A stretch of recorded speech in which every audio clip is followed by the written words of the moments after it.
قال لمن حوله الا تستمعون، اپنے آس پاس والوں سے بولا کیا تم غور سے سنتے نہیں؟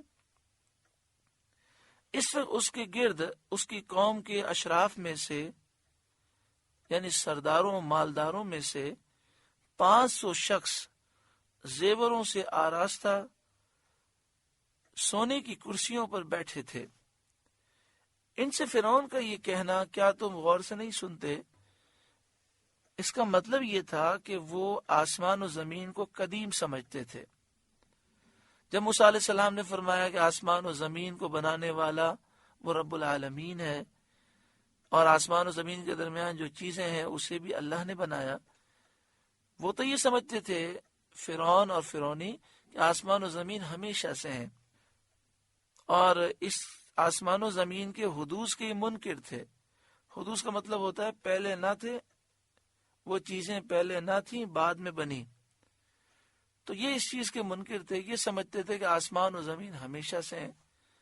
اور مسلمانوں کا عقیدہ یہ ہے کہ آسمان و زمین کا وجود پہلے نہ تھا، اللہ نے انہیں پیدا کیا۔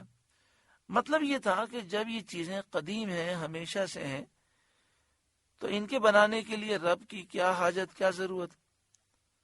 اب حضرت موسیٰ علیہ نبینا علیہ الصلوۃ والسلام نے ان چیزوں سے استدلال پیش کرنا چاہا جن کا حدوث اور جن کی فنا مشاہدے میں آ چکی ہے، یعنی لوگ اپنی آنکھوں سے دیکھتے ہیں کہ فلاں پیدا ہوا، فلاں مر گیا، تو جن کا حدوث سامنے ہے کہ وہ ہمیشہ سے نہیں ہے، پھر فنا بھی سامنے ہے کہ ہمیشہ نہیں رہے گا۔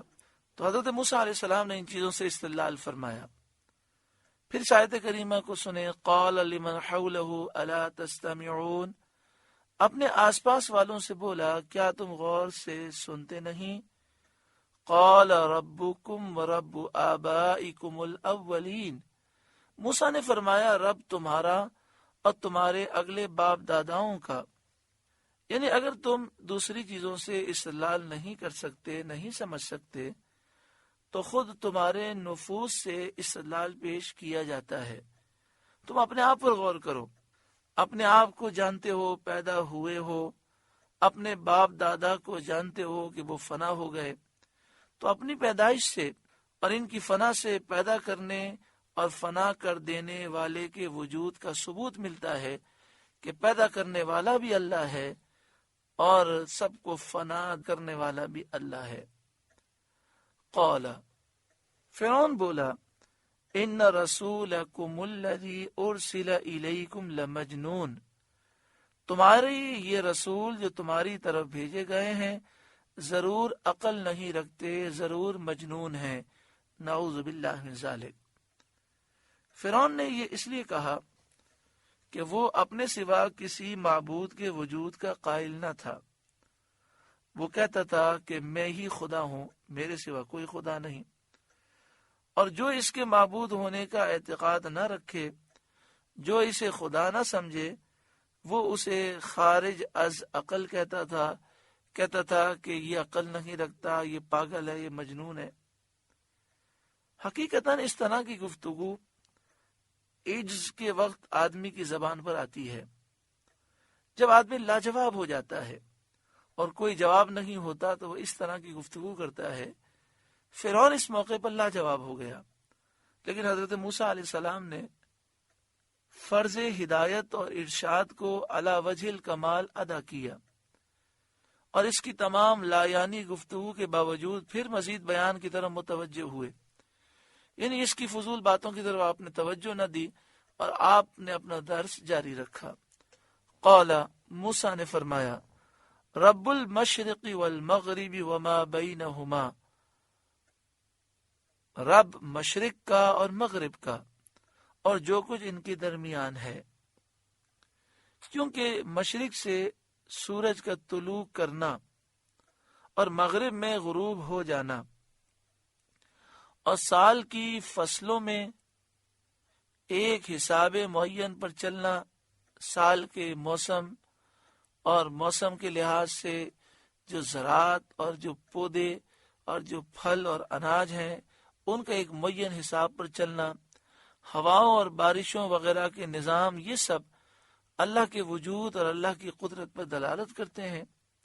ان کنتم تعقلون، اگر تمہیں عقل ہو تو غور و فکر کرو اور مان لو کہ اللہ رب العالمین ہے، اس کے سوا کوئی خدا الہ معبود نہیں۔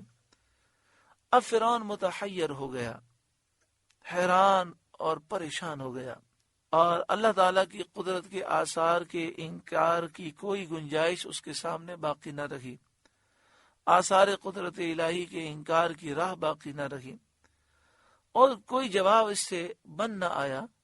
قال، بولا، لئن اتخذت الہا غیری، اگر تم نے میرے سوا کسی اور کو خدا ٹھہرایا، لأجعلنک من المسجونین، تو میں ضرور تمہیں قید کر دوں گا۔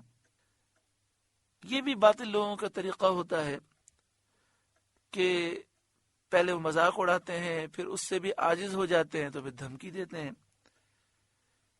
فرعون کا قید خانہ بڑا خطرناک تھا، فرعون کی قید قتل سے بھی بدتر تھی۔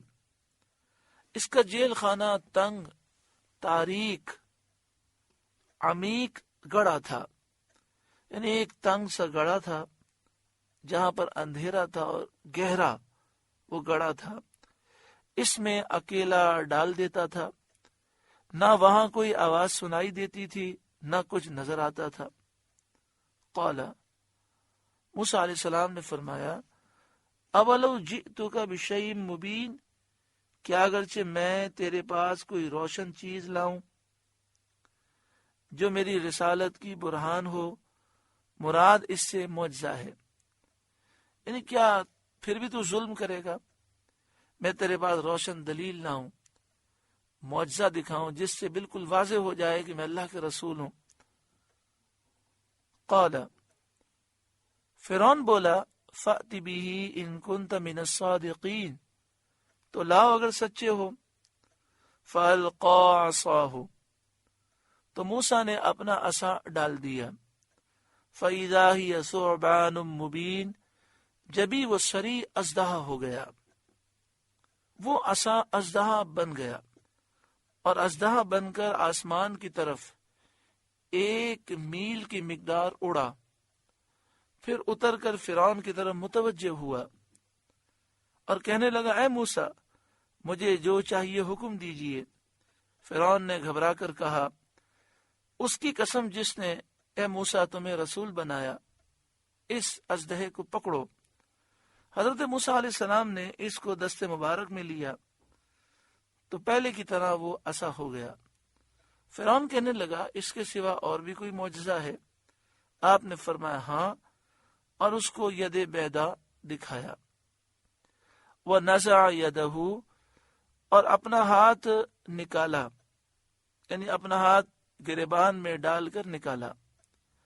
فَإِذَا هِيَ بَيْضَاءُ لِلنَّاظِرِينَ، تو جبھی وہ دیکھنے والوں کی نگاہ میں جگمگانے لگا، اس سے سورج کی طرح روشنی ظاہر ہوئی۔ بعض مفسرین نے فرمایا یہ ہاتھ سورج سے زیادہ روشن ہو گیا۔ سورہ شعراء کا دوسرا رکوع مکمل ہوا۔ اللہ رب العالمین اس رکوع کے نور سے ہمارے قلوب کو روشن منور فرمائے۔